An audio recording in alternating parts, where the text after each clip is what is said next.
नमस्कार साथियों, स्वागत है आपका। हम बात कर रहे थे कक्षा 6 से कक्षा 12 के अंतर्गत राजस्थान अध्ययन और सामाजिक विज्ञान पुस्तक के बारे में।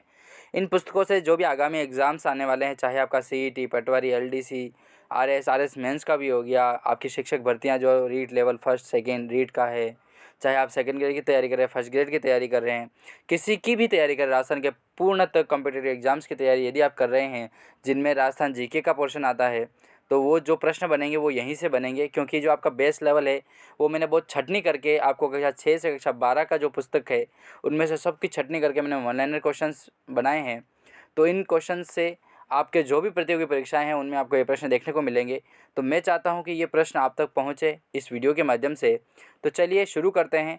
हम बात कर रहे थे कक्षा 7 की जो पुस्तक है उसके बारे में बात कर रहे थे, जिसमें भाग प्रथम आता है भूगोल का।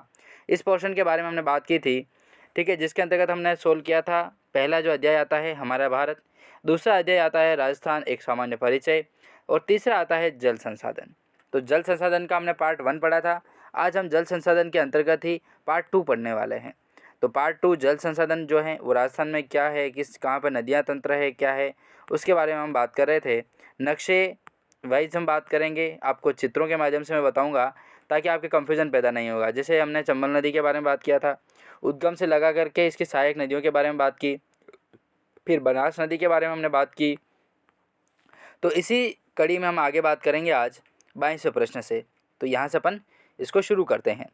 तो देखिए, ये माही नदी का जो उद्गम है और इसकी सहायक नदियाँ हैं, कहाँ पर इसका उद्गम हुआ है, कहाँ कहाँ पर ये बहती है, किस किस ज़िले में बहती है। तो जिलों का जो नया अपडेट आया है वो हम बाद में बात करेंगे, क्योंकि अभी जो प्रमाणिक जो स्रोत है वो अभी जो नया अपडेट है वो नहीं है। प्रमाणिक आने के बाद जब ऑथेंटिक बुक्स हैं, एनसीईआरटी हो गई, आरबीएससी हो गई, ये जब कह देगी कि हमारा ये पोर्शन यहाँ से यहाँ जा रहा है, ये आ रही नदियाँ, अगर वो तरीका बता देंगे कि ये लंबाई इतनी है, ये उसके आधार पर हम बात करेंगे, क्योंकि आखिर कुछ चेंजिंग हुए हैं, उनमें डेवलपमेंट हुआ है। ठीक है, तो माही नदी के बारे में हमने बात कर रहे थे, माही नदी के बारे में बात कर चुके थे। फिर हम बात करेंगे आज इसके महत्वपूर्ण प्रश्नों के बारे में। जो नीचे प्रश्न हैं इनके बारे में बात करते हैं। 22वां महत्वपूर्ण प्रश्न आता है कि बाणगंगा नदी का उद्गम किस स्थान से होता है। तो बाणगंगा जो नदी है उसका उद्गम स्थान है बैराट पहाड़ी, जयपुर। दूसरा प्रश्न आता है कि कौन सी नदी भरतपुर के घना पक्षी विहार में नम भूमि का निर्माण करती है। तो वह है बाणगंगा। बाणगंगा को अन्य किन नामों से जाना जाता है। तो अर्जुन की गंगा के नाम से जानते हैं। गग्गर का उद्भव किसे माना गया जाता है। क्या है, गग्गर का उद्गम किसे माना जाता है। हाँ, तो वह है शिवालिक पहाड़ियाँ जो हिमाचल प्रदेश है वहाँ से आता है, हिमाचल से होता है। राजस्थान की आंतरिक प्रवाह की सबसे लंबी नदी कौन सी है। तो गंगर नदी हो जाएगी सबसे आंतरिक प्रवाह की सबसे लंबी नदी।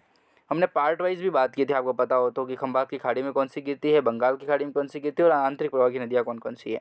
वो जो चार्ट है उसका स्क्रीनशॉट मैंने आपको लेने के लिए बोला था। यदि आपने लिया है तो कंठस्थ उसको याद कीजिएगा। वहाँ से 100.1% आपको वहाँ से क्वेश्चन देखने को मिलेंगे, क्योंकि वो आपका चार्ट जो है वो बहुत मैंने विस्तृत तरीके से बता रखा है।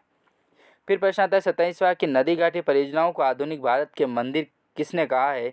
तो पंडित जवाहरलाल नेहरू के द्वारा कहा गया है। सिंचाई के उद्देश्य से जल बहाव की दिशा को परिवर्तित करने के लिए जल स्रोत में बनाए गए बांध क्या कहलाते हैं। तो उन्हें बैराज कहा जाता है। ठीक है, जैसे कोटा बैराज है ना, वैसे।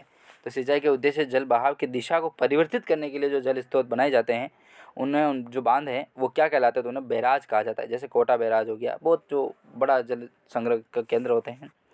किसी मुख्य नहर का वो हिस्सा जहाँ से पानी का उपयोग नहीं किया जाता है तो उसे फीडर कहा जाता है। फीडर जल होता है ना वो। चंबल बहुउद्देशीय परियोजनाएं किन राज्यों के मध्य स्थापित है, किनके मध्य संचालित है। तो राजस्थान और मध्य प्रदेश के बीच संचालित है चंबल बहुउद्देशीय परियोजना। ठीक है, दोनों का प्रतिशत जो होता है वो रहता है। चंबल बहुउद्देशीय परियोजनाओं के अंतर्गत कितने बांध बनाए गए हैं। तो 4 बांधों का निर्माण किया गया है इसके अंतर्गत। फिर प्रश्न आता है 32वां कि गांधी सागर बांध कहाँ है। तो मंदसौर मध्य प्रदेश में गांधी सागर बांध स्थित है। चंबल बहुउद्देशीय परियोजना के अंतर्गत राज्य में कौन से बांधों का निर्माण करवाया गया। तो राणा प्रताप सागर चित्तौड़गढ़ में करवाया गया है, और कोटा बैराज तथा जवाहर सागर कोटा में ही किया गया है इसका निर्माण। माही बजाज सागर परियोजना कहाँ पर संचालित की जा रही है। तो बांसवाड़ा में की जा रही है। माही बजाज सागर परियोजना किन राज्यों के मध्य संचालित है। राजस्थान और गुजरात के बीच संचालित है माही बजाज सागर परियोजना। बिसलपुर परियोजना कहाँ पर संचालित है। तो टोंक के टोडा रायसिंह नगर के बिसलपुर गांव में जो है वो बिसलपुर परियोजना संचालित की जा रही है।